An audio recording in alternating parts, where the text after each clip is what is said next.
I will start with a few words about the topic and about myself.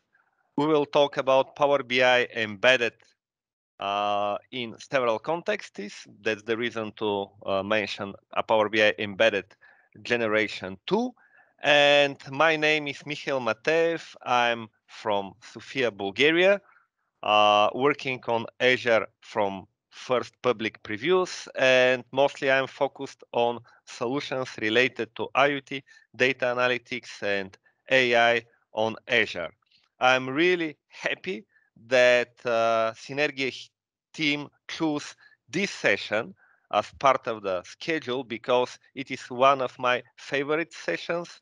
I mean, like content. I like this content because Power BI embedded capacity is very important for modern BI and reporting, and I hope you will enjoy with this session. What we will talk about? We will talk about embedded analytics in general. We will clarify differences between Power BI embedded, Power BI premium, based on subscriptions for organizations, and Power BI premium per users. We will see what is the difference between embedding Power BI content and embedded capacity or premium capacity. We will talk about licensing, and we have some demos at the end. It is huge content. I will try to make it shorter to have no extending of the timeline, and suppose that this session will be interesting for all of you. What is embedded analytics? Embedded analytics means that we have BI analytics capacity in specific platforms which offers set of functionalities. Most of companies till this moment are using different software for preparation of data, for clarification of some things in the models, preparing reports, distribution of reports, and people who work on this need to know different types of softwares. With embedded analytics, it is possible to embed Power BI content in different solutions, and also to allow many people to have a parallel work with well-performing reports with live data. We will clarify some details on the next slides because, again, we have several contexts. First, embedded analytics includes embedded capacity, which is related to performance. We also name this premium capacity in compliance with different parts of Power Platform, because we are talking about also premium capacity when we have, for example, Power Automate.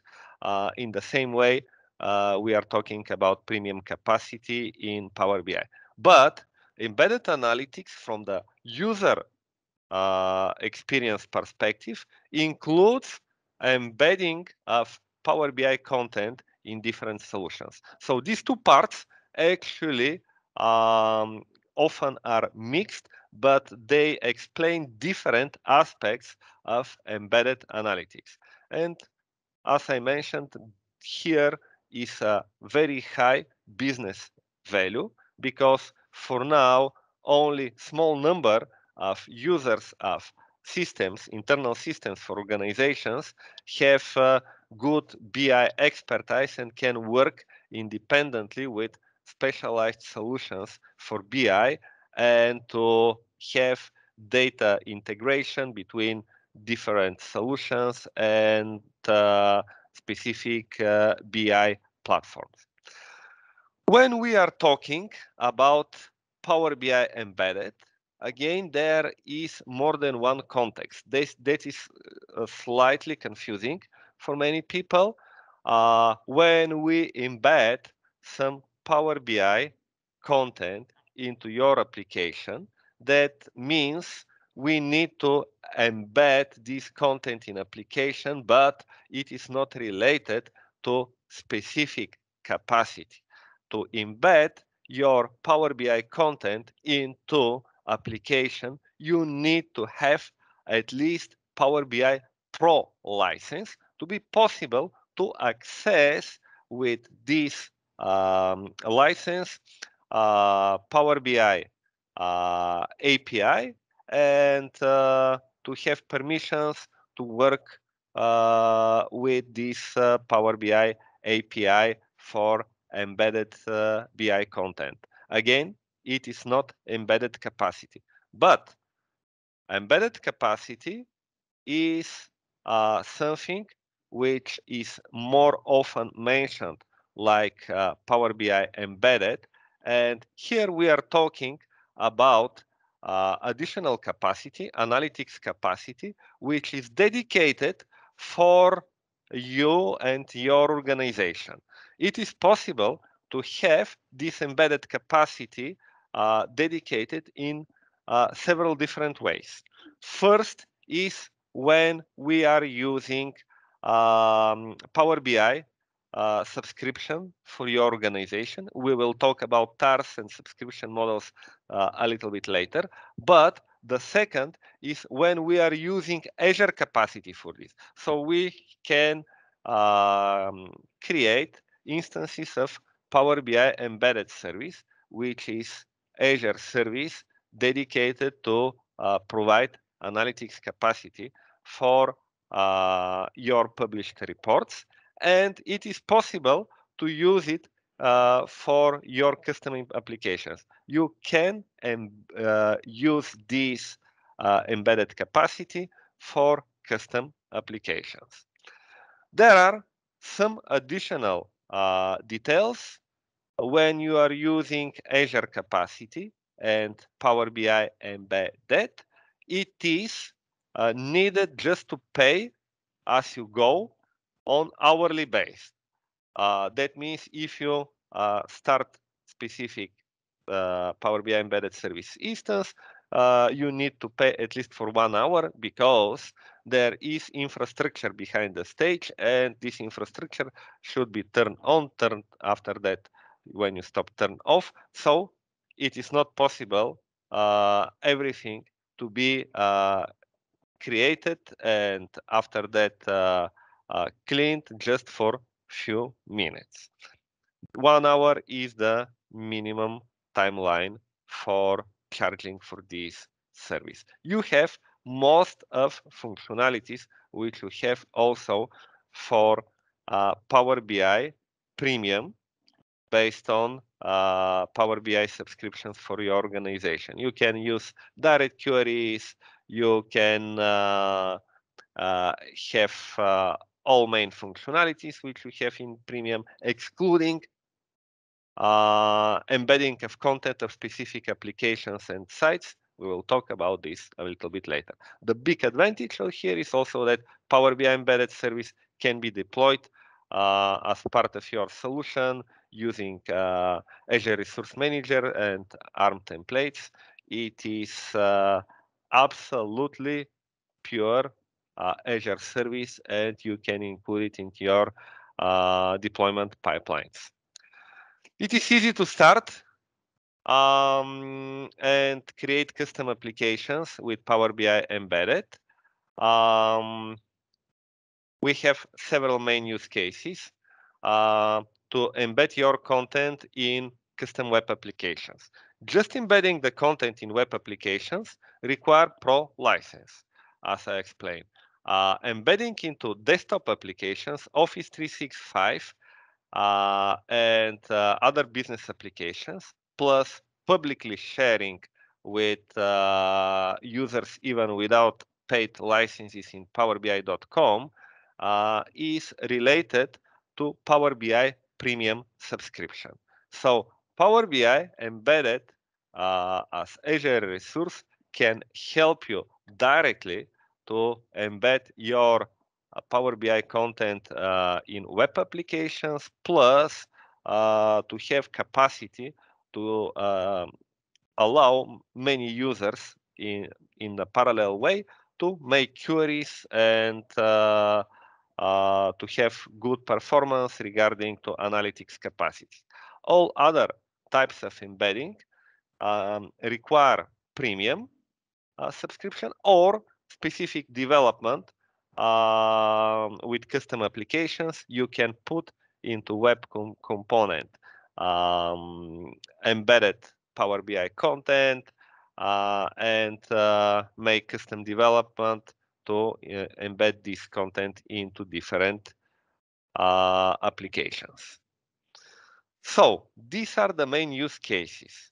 About the licensing, the overall schema is complex. There will be in my slides after the conference option to go to links, but I will be focused now on several main points and comparison. First, when you need to choose embedded or premium, you need to have a specific consideration. Power BI embedded in Azure is more flexible, more cheaper. If you have custom solutions, it is better to use it based on flexibility for development, and for production, it depends if you can predict your workload.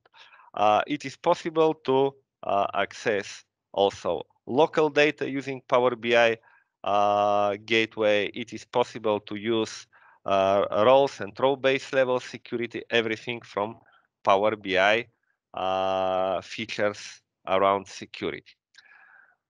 When we have premium, it is mostly for mid-size and big organizations where you need to have many users with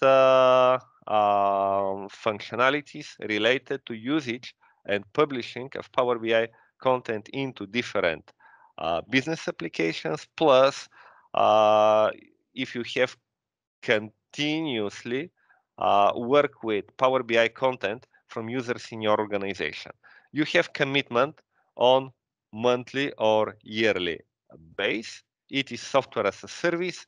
Behind the stage design is the same, but way of licensing is different.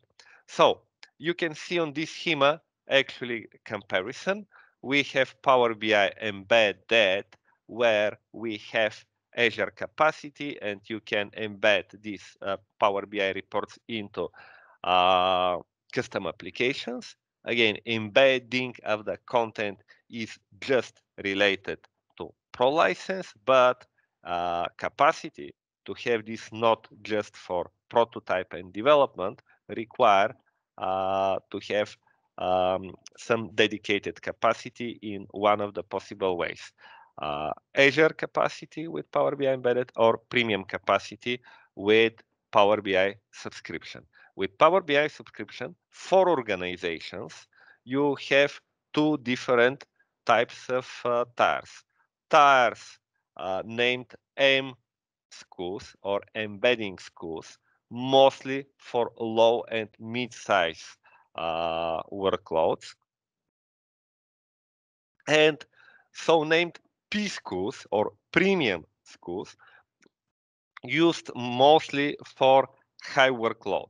For P schools, we have additionally options to add this embedded content for free in powerbi.com for users even without paid licensing, and it is possible also for free to add this in Microsoft Office apps.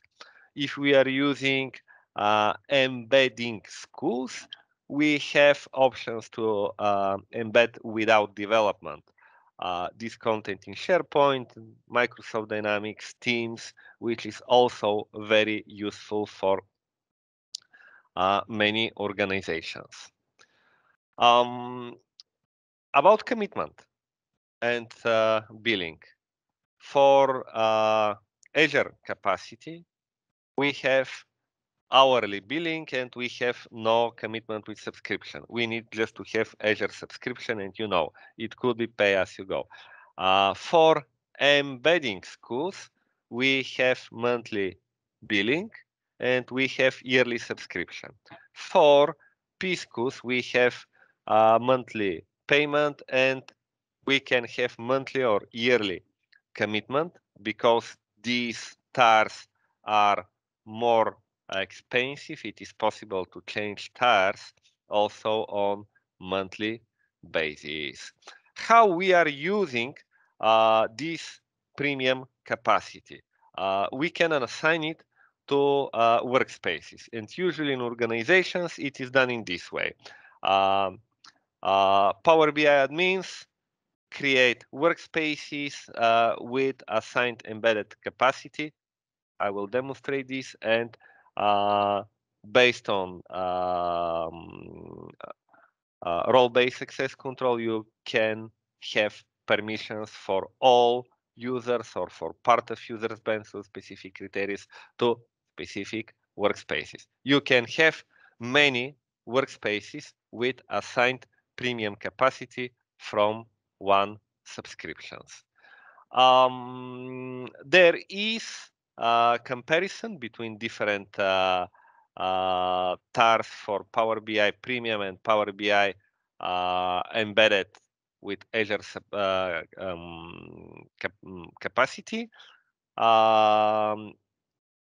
A TARs are compared to embedding for first, second, third level. A4 to A5 are compared to P1, P3, and there are from probably around year or a little bit more also P4 and P5, very powerful TARs, which has no analog in Azure. You have some restrictions about size of reports, but capacity can be used for many reports and many users having queries at the same moment against your Power BI service. How we are actually measuring the KPIs and thresholds for different TARs. There is no hard limit for most of parameters. There is guideline for peak renders. That means maximum number of refreshes of visuals per hour, but it is mostly like guidance. If you reach specific limit, just your service will start to work very slow till this hour is passed, and you will realize even in this way that you reach the limit for specific TAR. You can change the TAR for Power BI embedded in Azure immediately. Just this change, for example, in the timeline of 1 hour, will affect in your payment in the following way. If you have, for example, A1 TAR and switch to A2 after 15 minutes for the whole hour, you will pay for A2 TAR. It is pretty the same how you will have the capacity for premium TARs and embedded TARs. There is small difference into price for charging. In Azure, because you have no commitment, it is a little bit more expensive, as you see. For example, $750 per month for A1 if it runs continuously for the whole month. And with M schools, with M1, you will have $625, for example. You can see approximate size for your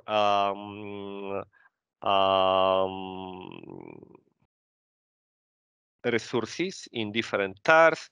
We have virtual cores, we have memory. We will talk a little bit later about this. We have guidance about peak renders and approximate cost per hour, which you can see here. What happens if we need more capacity than the has star? We can have several instances for Azure Embedded Service, Power BI Embedded Service, or if we are using subscriptions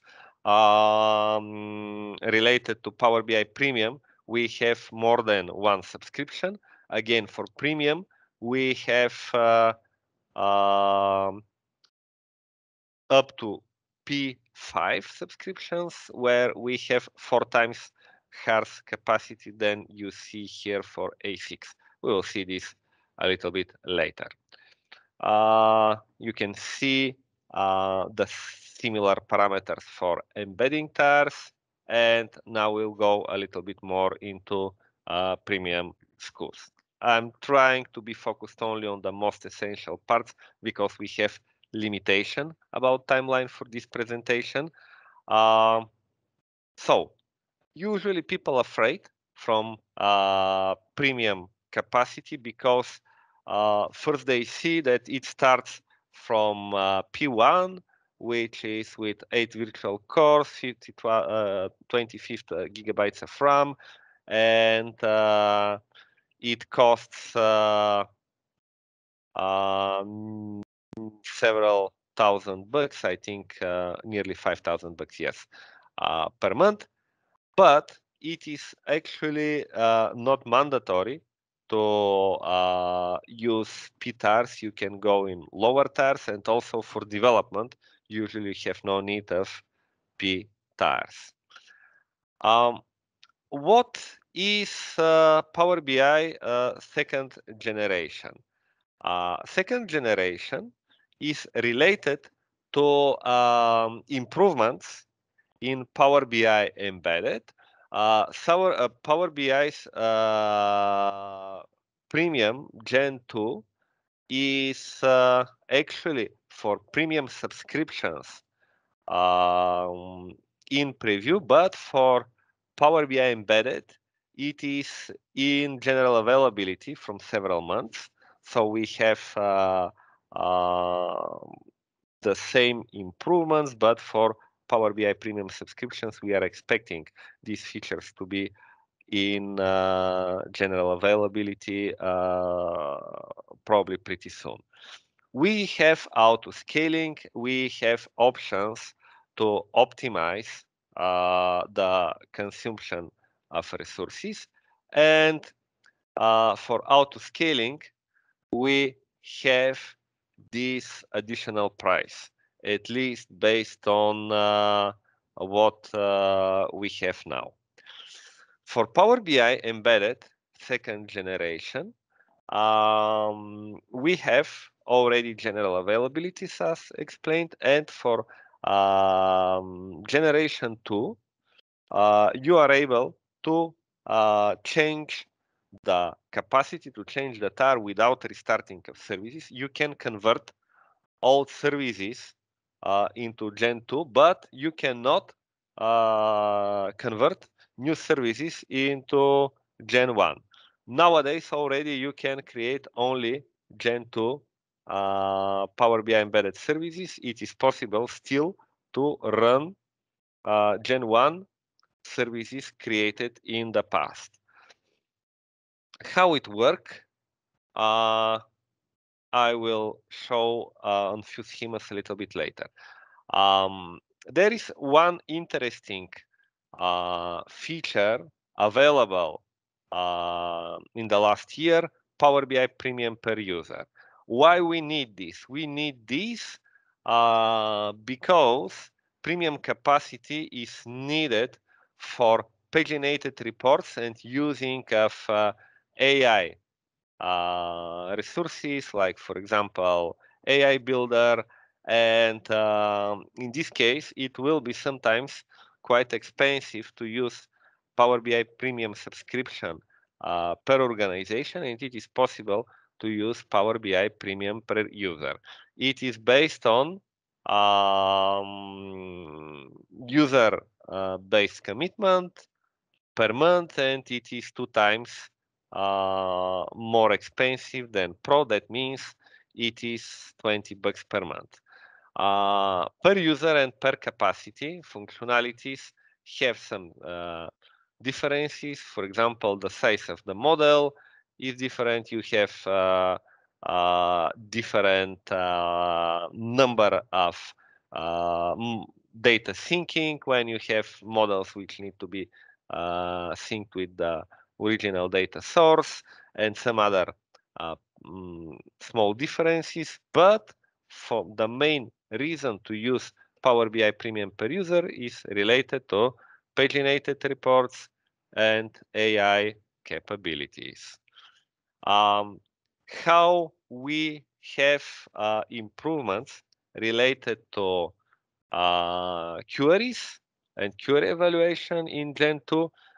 Now we have on time windows a collection of queries, optimization, and execution of batches of queries, which are optimized to take minimum possible memory and processing resources. It is possible to have auto scaling. So if you have, for example, more requests than you have like capacity, it is possible for the next evaluated time interval just automatically to increase the capacity. It can be done automatically from Power BI service. Few things which are very important for Power BI architecture, and after that we will have time for demos. Demos will be shorter because of the time limitation. I will try to explain more detailed how Power BI design is created and how embedded capacity and in general Power BI works. We have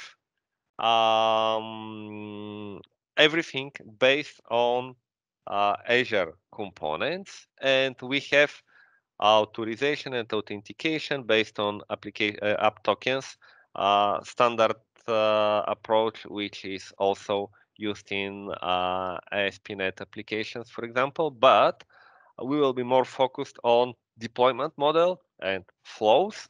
So Power BI has on high level two parts, web frontend and backend. Web frontend is related to services supporting user interface, API, authorization, authentication, redirection to analytics resources in the right region, downloading of static content. Static content is related to images, web components, everything which you download into your report, but which is not dynamically generated. It is downloaded from CDN, but web frontend works on these functionalities. Backend cluster is related to all analytics related functionalities and data persistent. What we have? First, we have request for authentication with Azure Traffic Manager. You are redirected to the closest location of the web front end. And you have this authorization, authentication authorization, and downloading of static content. Half of your dedicated resources in Power BI subscription are actually not only dedicated to you. These resources are shared, and these resources are related to web frontend. For the backend cluster, capacity is really dedicated to you and your organization, and location is chosen when you create service or when you manage Power BI Premium subscription. So we have what Traffic Manager, authentication, the web frontend, using Azure Active Directory, downloading static content, and redirection to backend cluster. Where is this backend cluster? You choose location of backend cluster. Again, in Azure, it is like Azure Service. In Power BI Premium subscription, it is possible to do it if you are administrator of this subscription. And we have the following design here. We have some kind of internal firewall. Into the backend cluster, we have, after first communication between our client and front-end, web front-end, we have token, and we have redirected to the backend cluster. Everything as communication in backend cluster is related to communication with gateway service. Here it is named as role, gateway role. In front of this, we have standard Azure API management service, and we have dedicated services on the backend with different functionalities. Services which are related to job processing, presentation role, where are created data structures which we need to receive. We have also data persistence here. We have different services related to data movement. Everything is on top of Azure Service Fabric, and for caching is used Azure Redis Cache. When we have Power BI Premium, like subscription for your organization, it is the same, but we have for this backend cluster, we have first one deployment which is to be redirected to your dedicated resources in a separate deployment, as you see. This is the difference between premium subscription for organizations and if you are using Azure Power BI Embedded, because Azure Power BI Embedded service can be created for sometimes it utilized resources which you need for backend analytics, and after that you can shut it. For Power BI premium subscriptions, you have dedicated deployment which is available for the whole timeline of the life cycle of your subscription. And this is actually the slight difference. That's the reason, of course, Power BI Premium to be not cheap, because you have dedicated deployment in Azure related to Power BI analytics, and it is only for your organization. Everything which is done inside Power BI backend cluster is based on standard Azure components. So you have storage, you have Azure SQL database. It is native Azure solution, not specific custom implementation of some services which support in different way these functionalities. One important thing is how to implement multi-tenancy, because often we need to have multiple organizations under the head of one big organization or different departments with different users and permissions. So first, we are able, of course, to have, based on authentication, clear understanding about users, where they are assigned and their permissions. Usually for premium solutions, we have redirection to company authentication page. For Power BI Embedded, usually we can have hidden connection. I mean that authentication can be with specific user, but authentication of application, but users can be authenticated in absolutely different way.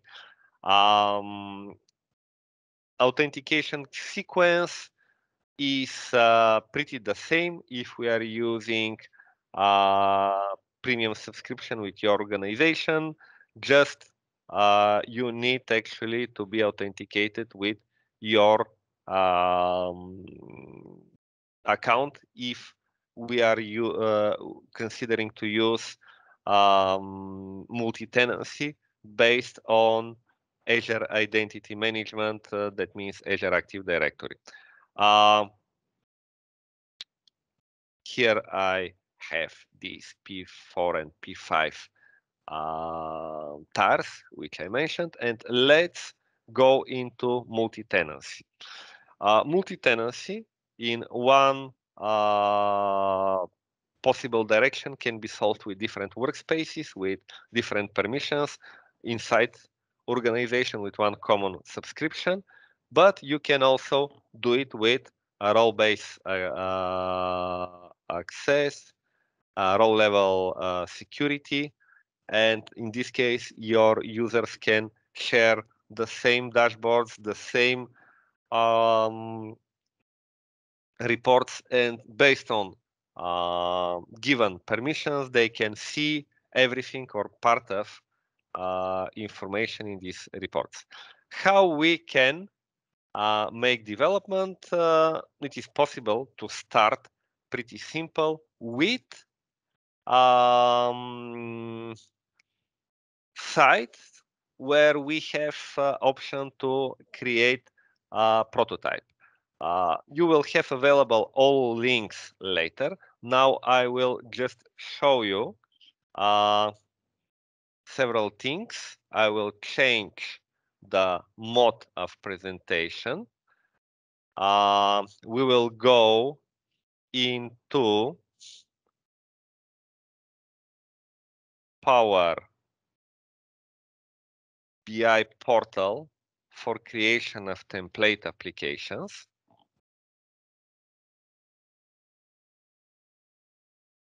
And you can create with several steps your application. To be possible to do that, you need to have Pro account again. For Power BI, you need to have active subscription. For test purposes, even you can use trial. That's the reason, especially here, to choose trial, to show you that you can start experiment even with trial subscription. If you want to create resources for Power BI embedded, it is just needed to create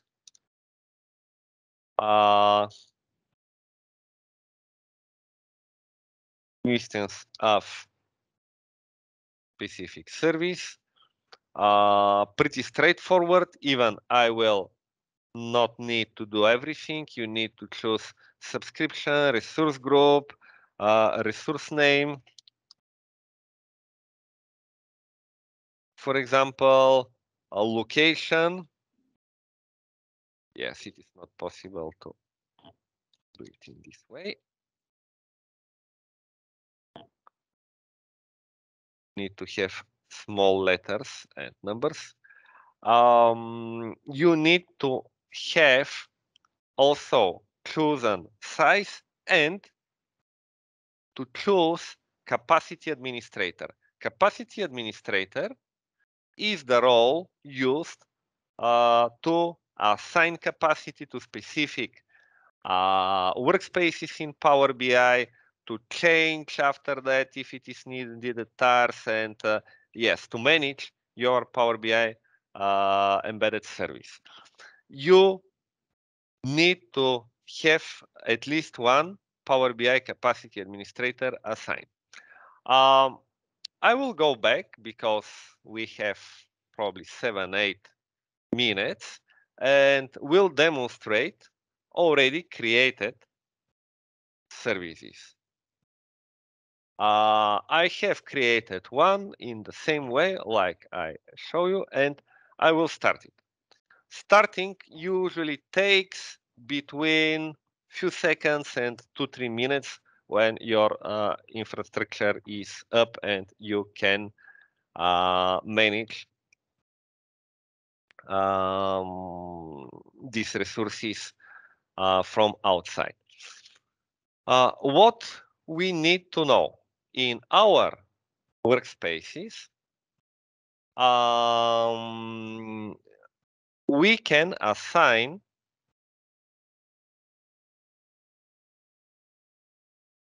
premium capacity depending on what kind of licenses you have. You can use just Pro.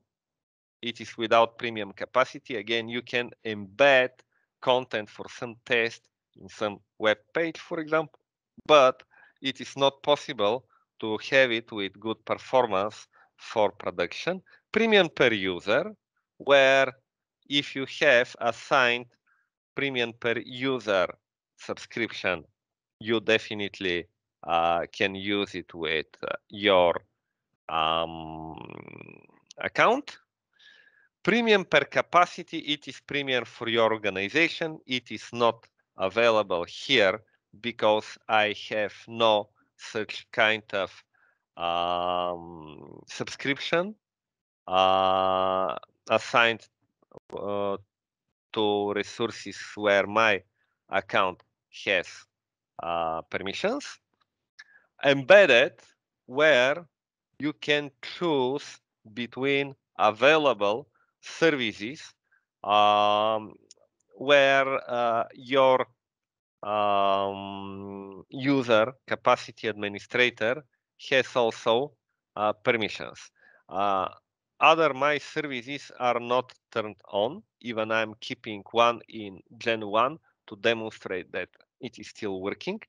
Now only Data Saturday Sofia service is running, and that's the reason to be possible to choose it from here. It is possible to optimize also the format for dataset. It is possible from probably the last year with new updates to have optimized format regarding to if you have small or large data sets, and you can change your capacity in this way. Removing of premium can be done in this way. And you see you have not this diamond here. What we have now. We have one pre-created workspace, but first I will try to demonstrate with sample application creator page how we can create frame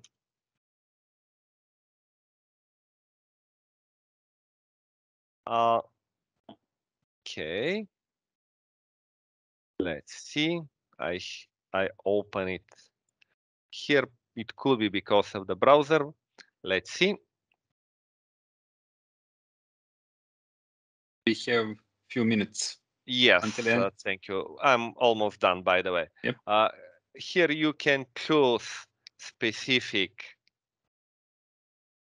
user with Pro account. You need Pro account to be possible to create the sample application because of need to access to Power BI API. We have need to name applications.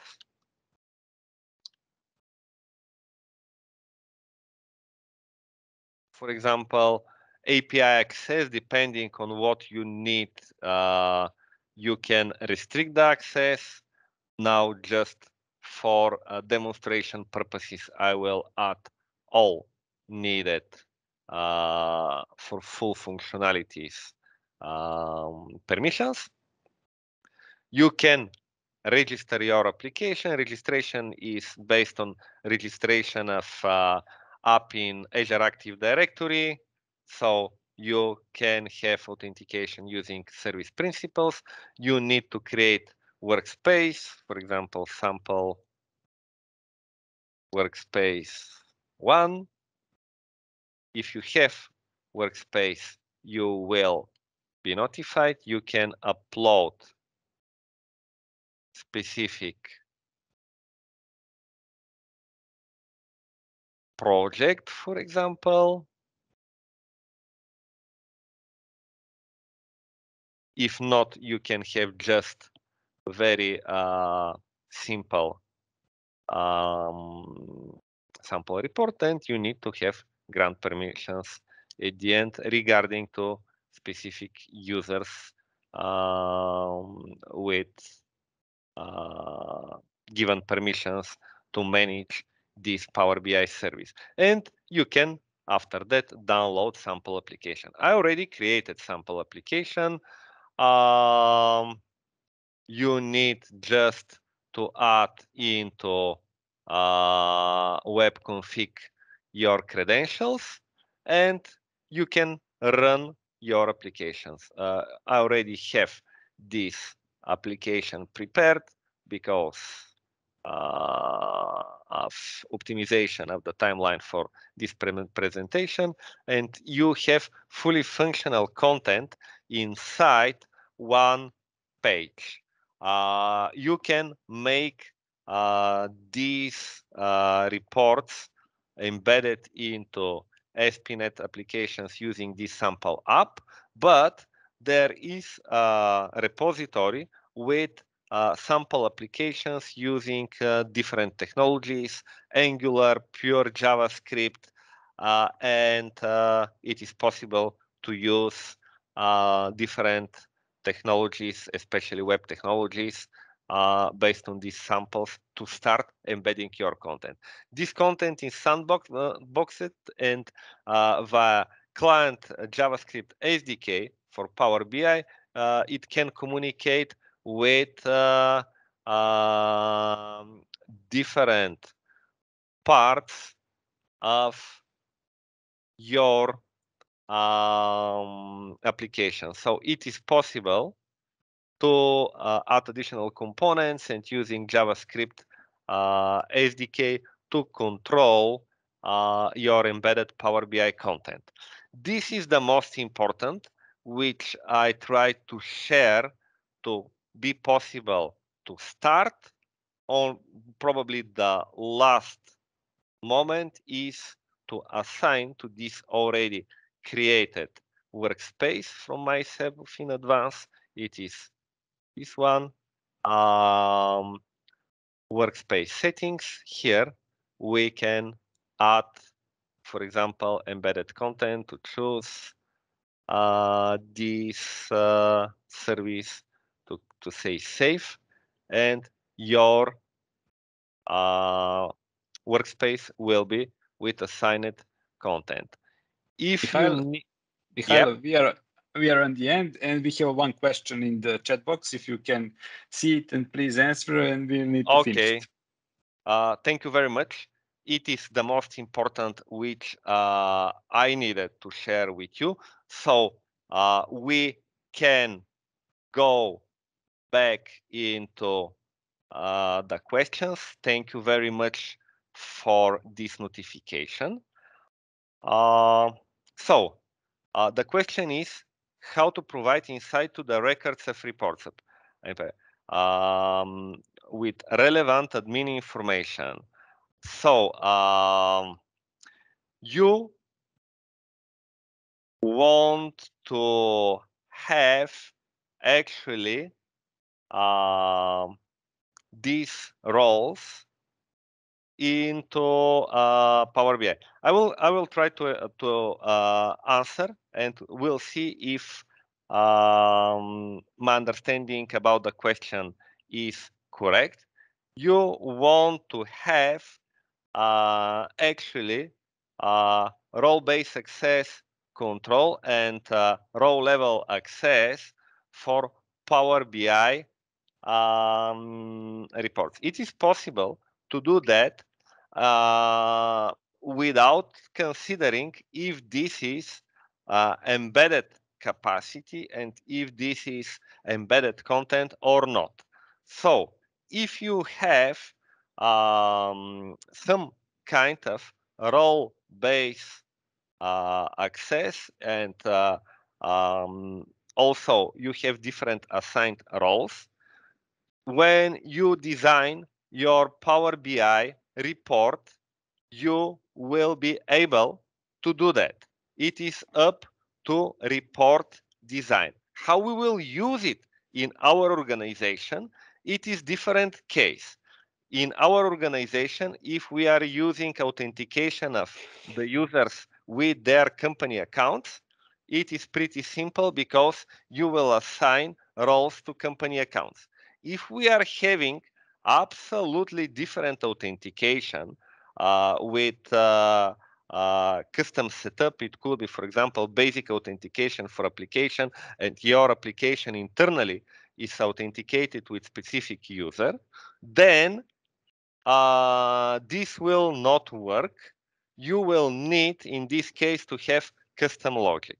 So role-based access control is applicable if users are authenticated with their user accounts. Otherwise, we need to have custom logic in our application.